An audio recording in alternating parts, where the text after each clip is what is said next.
Okay guys, what I want to go over in this video really is what are we covering in this next course. The course is called Installation of Electrical Services. So what that involves is a good thorough understanding of Article 230 in the code book. What I want to show you is the breakdown of our service that you're going to be building in lab. So in this case, what we're looking at is two 200 amp services that are built really to a very high standard. If you were to look at this in the field, it'd be really nice and neat. I want to go over exactly the layout for the lab. So what you're looking at now is a meter socket, which is on the side of everybody's house. That's how we're able to monitor how much power they use. The two different services that we have here is one is done with PVC, another one is done with service entrance cable, and depending on the jurisdiction and the authority in your inspector or local jurisdiction, they're going to dictate really what type of service that they require in their area. They may approve cable, or they may be fine with conduit. So first things first, typically meter sockets are mounted at 5 feet to the center of the window. There's lots of codes that I want to go over that we're going to be going over throughout the next couple of weeks, but you'll see them eventually be posted on this display. So we're going to be talking about things like the drip loop, which is how these wires are bent so that wire can fall from the wire and drip off the end and not into the raceway head, whether it's a weather head of cable or a weather head of PVC. The code requires that things be set up so that they're arranged to drain. So by making a drip loop, we arrange the system so that the water that drips doesn't drip into the gear. Same thing with that weather head. We don't want that weather head put on sideways or upright, because then water would go in and then drain into the gear.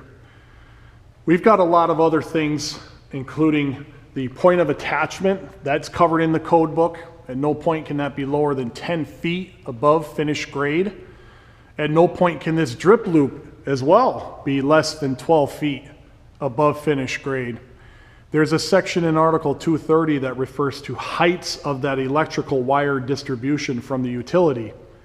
Those heights are 10 feet, 12 feet, 15 feet, 18 feet, or 21.5 feet, depending on the installation. You might be going over a yard, you might be going over a driveway, those wires might be going over a city street or a sidewalk. All of those provisions dictate how high that wire coming from the pole can be above finished grade.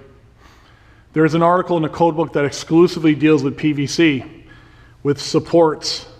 In general, we need a support within 3 feet of every raceway, conduit body, box, or fitting. With cable, you need your first support within 12, and then you could have another support within 30 inches, and then every 30 inches thereafter. Some of the stuff that you can expect to see in Article 230, those are some of the things I'm mentioning. There's many other things too. When we open up the meter socket and you get into this stuff for the first time, you're going to see that most of these have a line shield that comes out so that you can terminate your wire. When we're looking inside this meter socket, you'll see that the cable, which is our grounded circuit conductor that appears to be braided and twisted together, you have to physically do that when you strip the cable. And I've got a couple of techniques to show you how to do that in lab. We've got two ungrounded circuit conductors and a grounded circuit conductor. So the black and the red are ungrounded. The bare is the grounded circuit conductor, or neutral. You can see if I had the line shield on, the meter socket would then pop on that, and they'd be able to monitor the power usage has to go through that meter so it can be read. We've got a bunch of fittings that you'll learn when you're in the lab, but just to give you a brief summary of some of these fittings, a sill plate is what covers up the cable. You've got duct seal that we usually use, and we'll put it on there so that no moisture or water goes in through that hole, because you've got a hole going through the side of the house. We want to keep that moisture out. On the PVC end, we've got an LB, which falls into Article 314 as a conduit body. LBs typically change transition and get you going through on a 90-degree angle. So if your service is piped all conduit, that's what you would expect to see, a back-to-back LB. At the bottom here, you're going to notice that I've got 2 ground rods. We're going to learn about that in Article 250 and in Article 230. This is an electrode, and there'll be plenty of lecture on that. At the bottom, we have an intersystem bonding connection. This particular fitting is used so that the low voltage, maybe cable or coax or whoever you have for your telephone or data, when they come in with their DMARC, they could come off their DMARC and ground into our system without affecting the integrity of our ground rods. Back in the day, they would tap into our ground rod or our ground clamp or our meter socket. Now this is a listed fitting for that purpose. Very handy. If we come around the other side, in your lab, you're going to have this coming on the other side. You'll have a panel, so obviously your service goes from your meter socket into your main panel. So on the cable end, we can see how this would kind of come through, maybe in the basement, and it would then come into the panel. Likely, if it were in the basement, it would come into the top of the panel. So in any event, you're going to be building your labs according to this template. So you can see in this particular panel, I used a GE panel just to kind of show the difference between the two. This one's got a 200 amp main breaker. It's fed with 4/0 aluminum, and they used a little crisscross pattern so that we're not taking up a lot of gutter space on one side of the panel or the other. And I had a student just kind of wire all these circuits in here for dummy circuits just to kind of see what a full panel neatly wired would look like. We can go into this more, but I'll wait till we get to Article 408. When we're in the code, we'll deal with panel boards. You could also see on this side, we've got a simulated water meter. This is another electrode that's required to be picked up. And we size this, you probably remember in the last course, according to table 250.66, that's our grounding electrode conductor. We usually jump across the water meter so that if they have to replace that water meter or take it out, we have a connection from one side to the other. We don't want to have a difference in potential on that pipe. We'll get into that a little bit more later. And then the wire is just neatly groomed. This is picking up the ground rod from the other side, and then they both terminate in the panel. Notice how we have another LB on this side to receive that conduit. And then this is a different panel. It's a square D panel.